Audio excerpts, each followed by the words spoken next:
기본적으로 가지고 있어도 성경을 아주 개론적으로 이해할 수 있다, 그런 생각에서 한 거니까 이거 버리지 마시고 여러분들이 그렇게 오늘 여러분들이 좀 잘 사용하시면 좋겠는데, 오늘은 이제 이번 한 주간하고 주일 오후까지 간단하게 성경을 개관할 건데요.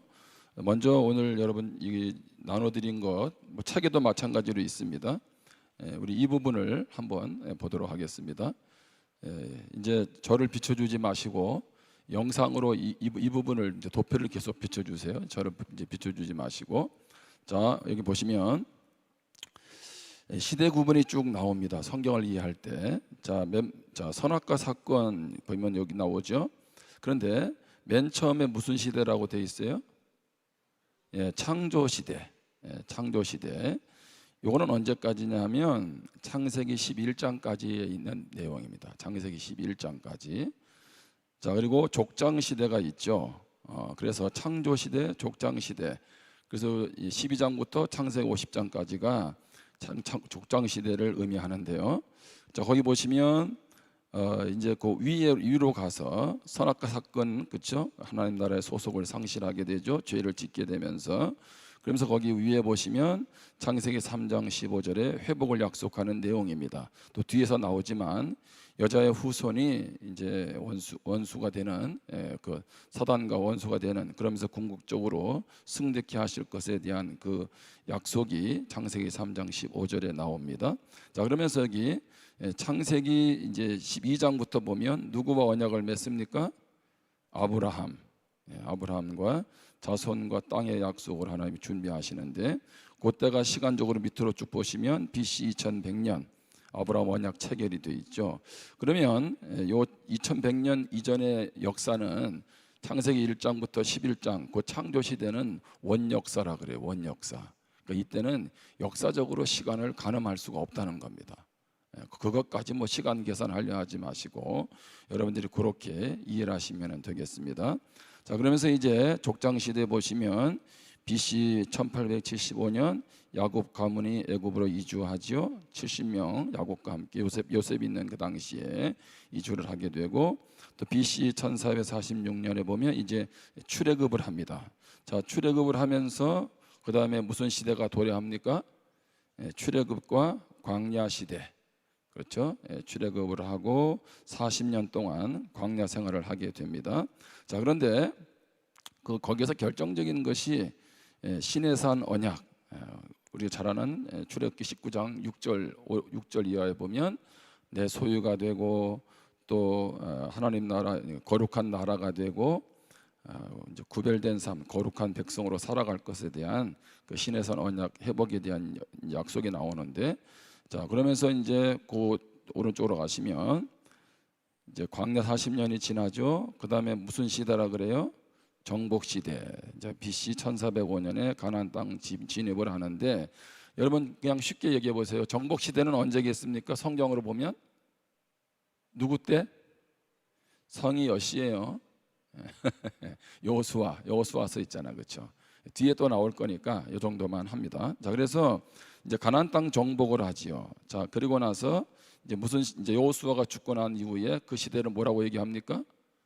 사사 시대, 그렇죠? 사사 시대, 우리가 잘 아는 사사기가 등장을 하고, 자 그러면서 이어서 사사 시대가 끝나면서 무엇이 시작됩니까? 통일 왕국 시대. 그래서 그때 첫 번째 왕이 누구예요?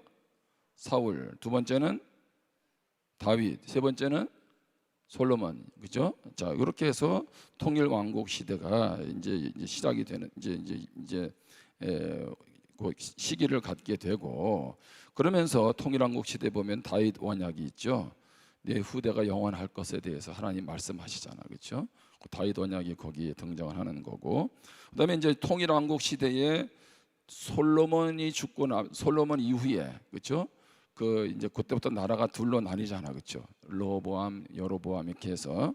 자 그래서 거기 보면 목사님, 여러분들 여기서 좀 많이 헷갈리는 분들이 계시는데, 여기 보면은 북쪽을 뭐라 그러냐면 북이스라엘 그렇게 부릅니다. 북쪽 둘로 나라가 나눠지잖아요. 남북으로 나뉘어지는데 그 북쪽을 이제 여로보암과 함께 북이스라엘이라고 그렇게 말을 하고, 그다음에 유다와 베냐민 지파가 있는 이쪽을 남유다 이렇게 표현. 남유다.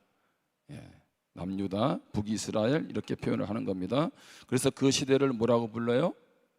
예, 분열 왕국 시대 그렇게 말하고 있는 겁니다. 자, 그런데 BC 722년에 자, 이스라엘이 함락을 하죠. 이제 멸망하게 됩니다. 자, 그러면 여기 이스라엘은 어디겠습니까?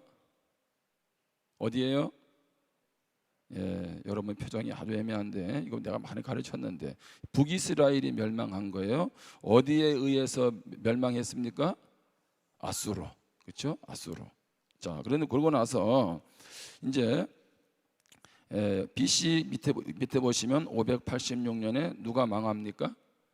예, 남유다도 망하죠. 예, 남유다도 망해요. 어디에 망합니까? 예, 바벨론에 망하게 되잖아요. 바벨론에. 자, 그런데 거기 보시면 이제 그 포로 시대가 쭉 나오는데 곧 남유다가 멸망하기 전에 보면 이 BC 605년, BC 597년, BC 586년 1차, 2차, 3차 이렇게 포로가 나뉘어져 가는 거예요. 우리는 그냥 3차 시기에만 남유다가 함락한 그때만 생각하는데 3차에 걸쳐서 포로들이 잡혀가요. 간단하게 얘기하면 자, 1차 BC 605년에는 다니엘과 친구들이 잡혀갑니다. 다니엘과 친구들. 그리고 2차 BC 597년에는 에스겔과 1만 명이 잡혀가는 거예요. 에스겔. 예. 여러분, 그러니까 여기서 이제 뒤에도 보겠지만 그러면 다니엘, 에스겔은 어떤 시대를 기록했을지가 좀 감이 잡히시죠? 예. 자, 그러면서 3차 BC 586년에 보면 이제 누구에 의해서 남유다가 망한다 그랬어요? 바벨론. 그때 왕이 누굽니까? 바벨론? 느부갓네살 왕, 그렇죠? 느부갓네살에 의해서 예루살렘이 성전이 파괴가 되죠. 자, 그래서 이제 바벨론의 포로가 되어 갑니다. 자, 포로가 되어 갔는데 포로가 이제 기한을 합니다. 자, 시간적으로 보면 이제 자 1차 포로 기한이 언제입니까? 예, BC 536년 이렇게 지금 표현하고 있죠. 자, 그런데 그 뒤에 보시면 이제 바벨론에서 이제 포로 시간을 보내죠. 그 바벨론에서 포로 생활을 할 그때를 포로 시대다 그렇게 말을 하는 거고요. 이제 고레스 왕의 칙령에 의해서 다시 이제 포로가 이제 돌아오게 되잖아요. 그렇죠? 자, 그것이 1차, 2차, 3차 돌아오게 됩니다. 자, 1차는 몇 년도에 돌아와요? BC 536년. 누구냐면 스룹바벨 그리고 제사장 에스와. 예. 이제 그와 함께 돌아오게 됩니다. 스룹바벨, 에스와 제사장. 자, 이들은 이제 성전을 재건하기 위해서 돌아오지요. 자, 그다음에 2차에 BC 458년에 이제 또 다시 돌아오는데 그때 누가 돌아올까요? 에스라가 돌아와요. 에스라. 예. 이제 쉽게 말하면 영적인 개혁을 위해서 신앙 개혁을 위해서 돌아오지요. 자, 그다음에 3차 BC 445년에 누가 돌아올까요? 니헤미야 함께 이제 성벽 재건을 위해서 돌아오게 됩니다. 그래서 그렇게 1차, 2차, 3차에 나눠서 돌아오게 되지요. 자, 그리고 이제 신약이 시작될 때까지 자, 구약 말라기서부터 신약이 시작될 때까지 마태복음까지 그때는 무슨 시대라 그래요? 예, 중간 시대, 뭐 중간기, 뭐 신구약 중간기 이렇게 얘기합니다. 한 400년 정도 이렇게 얘기를 하죠. 자, 그리고 나서 이제 누가 오세요? 예수님이 오세요. 언제 탄생하세요? BC 4세기에서 5세기에 예수님이 탄생하시죠. 자, 그러면서 이것을 우리는 무슨 시대라 그래요? 예수 시대 이렇게 분류를 하는 겁니다. 자, 그래서 예수님이 이제 30세 AD 30년에 부활을 하시고 그 다음에를 무슨 시대라 그래요? 초대교회 시대 그렇게 말을 하지요. 그러면서 AD 95년에 계시록이 집필이 됩니다. 그러니까 신약은 역사적으로 보면 한 몇 년 정도입니까? 신약 시대는 몇 년?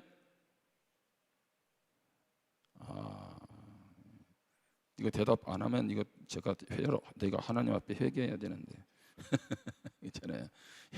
예수님이 언제 오셨다 그랬어요? 예? AD?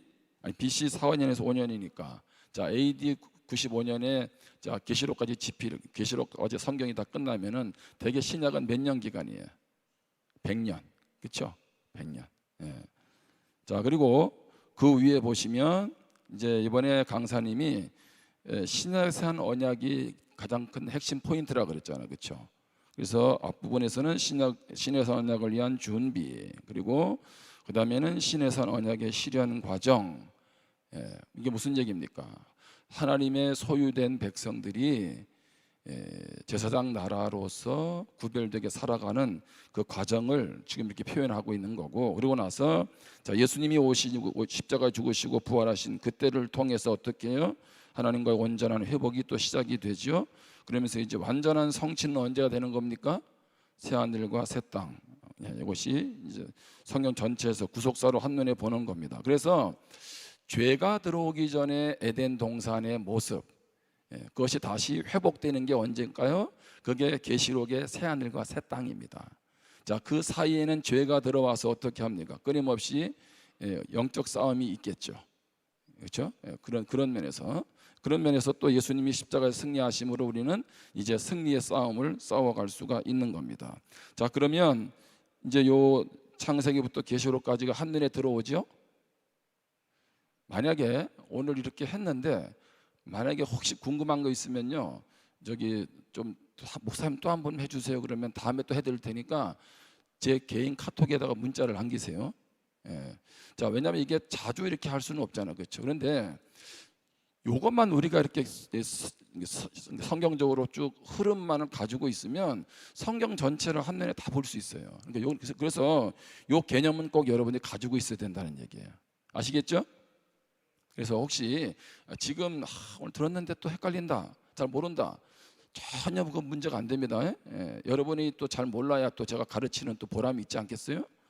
그러니까 여러분 전혀 부담 갖지 말고 혹시 이해가 안 되는 거 있으면은 반드시 연락을 주세요. 자, 그다음에 요건 여러분 이번에 책에 없는 건데 일부러 하나 더 집어넣었는데 이것도 이제 우리 저 주혜영 목사님 만든 건데 요 일부분만 뒀어요. 한번 보시면 시간 흐름으로 본 구약입니다. 자, 이제 구속사 전체 흐름에서 우리가 보았다면, 자 거기 보세요. 자, 이제 구약은 역사서, 시가서, 선지서 이렇게 있다고 보는데, 자 시간 흐름으로 볼 때 창조 시대, 족장 시대에 기록된 성경이 뭘까요? 그걸 배경으로 하는 말씀이 창세기. 창조 시대, 그러니까 이제 족장 시대 이것을 기록한 게 창세기고, 그다음에 그 족장 시대 그때를 배경으로 한 성경이 있어요. 그게 뭐라고요? 욥기야, 욥기. 여러분 욥기는 뭐 시편 앞에 시편 앞에 있으니까 욥기는 뭐 중간쯤에 해당되는 얘기라고 생각 아니요. 욥기는 언제를 배경을 하고 있어요? 족장 시대를 배경으로 한다고요. 그러니까 이런 것이 바로 성경을 읽을 때 줄거리로 읽어야 된다, 그런 얘기예요. 이게 어디쯤에 해당되는 건 알아야 되는 게, 여러분 이런 거 그러니까 잘 잊어버리잖아요. 그러니까 이런 거를 이렇게 하고 성경 읽을 때 욥기는 여기에 해당되는구나, 이렇게 하면 참고하시라는 거예요. 자, 그다음에 출애굽 광야 시대가 있습니다. 자, 거기에 해당되는, 자 우리 이제 말 그대로 이제 애국에서 나오게 되죠. 그리고 나서 40년 동안 광야 생활을 하잖아요. 자, 그러면 그것을 배경으로 한 성경이 뭐라고 돼 있어요? 출애굽기, 그리고 레위기, 그리고 민수기, 신명기. 아시겠죠? 그리고 우리가 알다시피 이제 그 민수기 같은 경우에, 그렇죠? 신명기 같은 경우는 이제 그 이스라엘 백성들이 세 번에 걸쳐서 이제 모세가 가나안 땅 들어가는 그들에게 당부하는 내용이잖아요. 그러니까 요 네 성경을 볼 때는 요 시대를 말하고 있구나, 이렇게 이해하시면 된다는 거죠. 자, 그다음에 이제 가나안 정복 시대입니다. 아까 얘기했습니다. 자, 거기 해당되는 성경이 어디라고요? 여호수아 읽을 때는 가나안 땅을 정복하는 얘기구나. 자, 그리고 이제 여호수아가 죽었습니다. 자, 이어서 이제 사사들의 시대가 등장하죠. 자, 그래서 이제 거기에 해당되는 성경이 어디입니까? 사사기. 그리고 거기에 배경을 갖고 있는 게 뭐예요? 룻기. 룻의 이야기도 바로 여기 사사시대를 배경으로 한다는 거예요. 그 당시에 땅에 이제 기근이 오게 되잖아, 그렇죠? 그래서 모압 땅으로 가지 않습니까? 바로 이런 여정들을 보시고 아, 룻기는 여기에 해당되는구나라고 이해하시면 돼요. 그다음에 통일 왕국 시대, 사무엘 상하, 열왕기 상이 있습니다, 그렇죠? 자, 그리고 역대상 하도 여기 통일 왕국 시대에 대한 배경을 가지고 있는데 이것을 기록한 시점은 언제냐면 여러분 저 오른쪽으로 가면 귀한 시대 있죠. 포로 귀한 시대. 자, 포로로 잡혀갔다가 뭐가 문제냐, 앞으로 어떻게 살아야 될 거냐라고 하는 것을 이야기해 주는 책이 역대상하입니다. 여러분 요즘에 큐티 하잖아요. 근데 이제 목사님은 요거를 여기다 넣어놨어요. 그냥 차라리 귀한 시대에 두면 어떻겠나 하는데 그 시대적 상황들이 열왕기 상하나 같은 시대이기 때문에 이렇게 넣어놓은 겁니다. 그런데 역대상하는 언제를 기점으로 한다? 언제? 포로 귀한 시대에 이스라엘 백성들에게 돌아온 그들에게 주시는 말씀이에요. 자, 시대적 상황은 같지만 이 부분을 잘 이해하시면 됩니다. 자, 그리고 열왕기 상도 마찬가지로 왕들에 대한 이야기고, 그다음에 이제 분열 왕국 시대가 있습니다. 열왕기 상도 일부분을 다루고 있지요. 그리고 열왕기 하가 이제 남북이 나누어져 있는 그때를 보여주고 있습니다. 자, 그리고 이제 그 다음에 포로되어 갑니다. 자, 그런데 그 통일 왕국 시대 밑으로 쭉 가시면 그때 기록된 시가서가 뭐가 있어요? 전도서, 잠언, 아가, 시편. 자, 예를 들면 전도서는 누가 기록합니까? 솔로몬, 그렇죠? 그러니까 솔로몬이 이제 인생의 그런 것들을 맛보고 나서 누릴 것 다 누리고 나서 헛되고 하나님 경외하는 게 정말 중요하다고 그렇게 고백하잖아요. 그러니까 잠언이나 아가서나 시편이, 자, 시편은 주로 누가 많이 기록했어요? 다윗이, 그렇죠? 그러니까 이런 것들이 다 통일왕국 시대를 배경으로 한 말씀이라는 겁니다. 자, 그다음에 이제 분열왕국 시대로 갑니다. 분열왕국 시대 가면 거기에 이제 선지서들이 주로 이때 많이 기록을 한 거예요. 자, 여러분 그러면 선지자들이 이때 왜 많이 등장했겠어요? 그렇게 살면 안 된다는 거지, 그렇죠?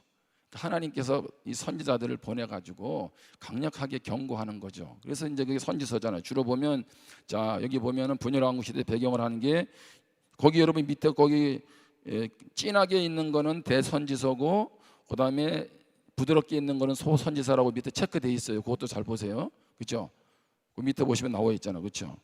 자, 그다음에 여기 보면 이제 요나서, 아모스, 호세아, 그다음에 대선지서 이사야, 그다음에 예레미야, 뭐 미가, 스바냐, 하박국, 나훔, 에스겔, 욥, 다니엘, 예레미야, 에가, 이런 내용들이 다 뭐예요? 이제 일부는 분열왕국 시대, 일부는 뭘 가지고 있어요? 포로 시대. 자, 예레미야 같은 경우에는 뭐예요? 이제 분열왕국 시대에 특별히 이제 남유다를 향해서 경고하잖아요. 니네 그렇게 살다가 어떻게 된다. 이제 포로되어 갈 거다 얘기하죠. 그래서 이렇게 가운데 경계선에 있는 성경은 양쪽 다 무엇하고 있다? 포함하고 있다. 이렇게 생각하시면 되는 거예요. 자, 그리고 아까 얘기했지만은 포로되어 갔던 사람 있잖아요, 그렇죠? 다니엘도 있었고 누구도 있었어요? 에스겔도 있었고, 그렇죠? 그래서 이런 사람들은 다 포로 시대를 배경으로 하고 있습니다. 오바댜까지. 여기 써 있는 거는 여러분 여기 뭐 예를 들면 약자로 표시된 거니까 아직 신앙생활을 오래 안 하신 분들은 이게 뭐냐, 이렇게 아모냐 이렇게 생각하는 분 있죠. 요거 성경 약자입니다. 그러니까 요거 맨 앞에 보시면 약자 표시되어 있으니까 그거 확인하시면 돼요. 자, 그다음에 이제 귀한 시대로 갑니다. 포로 귀한 시대. 포로 귀한 시대에 보면 이때를 배경으로 한 성경이 뭐가 있어요? 여러분이 한번 큰 소리로 한번 해보세요. 자, 거기 역사서 뭐가 있습니까? 스가랴, 그리고 니에미야, 그리고 에스더. 여기 스가랴가 아니라 에스라. 이거 나도 약자가 순간 헷갈렸는데 여기 스는 에스라입니다. 에스라. 자, 그래서 에스라, 니에미야, 에스더, 그렇죠? 자, 요 시대에 잘 보시면 역사적으로 이제 포로 귀한 시대를 다루고 있는데 에스더 같은 경우에는 뭐예요? 귀환하지 않았는데 페르시아를 배경으로 하는 거예요. 나중에 또 나오겠지만. 그래서 이렇게 이것이 귀환 시대에 맞물려 있고, 그다음에 귀환 시대의 선지서를 보면 밑에 스가랴가 있고 학계, 말라기, 요엘서가 있는 거죠. 예. 자, 요거는 이제 이해가 되셨죠? 자, 넘어갑니다. 이제 신약. 오늘 이렇게 하면 다 끝나겠네. 최대한 짧게 해보려 했는데. 자, 신약으로 갑니다. 신약. 신약은 보면 자, 크게 복음 시대와 무슨 시대가 있어요? 교회 시대 이렇게 되어 있는데, 자, 마태, 마가, 누가, 요한복음이 있습니다. 자, 사도행전이 있는데 이걸 이 네 가지를 뭐라 그래요? 복음서라고 얘기하죠, 그렇죠? 예. 특별히 마태, 마가, 누가는 공감복음이라고 그러죠. 예. 자, 그런데 여기 누가복음하고 사도행전은 누가 기록했어요? 예, 사도 요한이 기록했습니다. 요런 거는 메모해 놓으세요. 사도 요한이, 그렇죠? 자,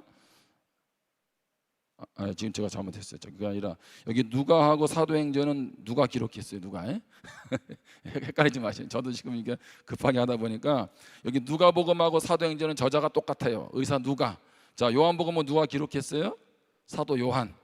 자, 그러면서 이제 넘어가시면 그 위에는 AD 30년, 34년, 뭐 35년 나오잖아, 그렇죠? 교회 형성기는 언제겠어요? 예, 오순절날 성령이 임할 때입니다, 그렇죠? 사도행전 2장에 보면 오순절날 성령이 임할 때. 자, 그리고 이제 47년부터 49년 그 어간에 보면 바울의 1차 전도 여행이 있습니다. 자, 바울이 1차 전도 여행할 때 기록한 책이 뭐예요? 갈라디아서입니다. 갈라디아서. 예. 그리고 그 시대에 기록된 또 공동 서신이 있는데 밑에 보면 야고보서. 예수님의 그 육신의 동생이 있잖아요, 야고보.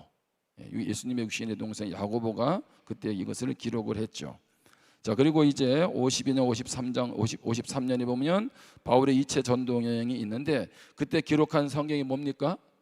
데살로니가 전서, 데살로니가 후서. 바울이 이때 기록을 하죠. 그다음에 바울의 3차 전도 여행이 나옵니다. 53년부터 60년까지.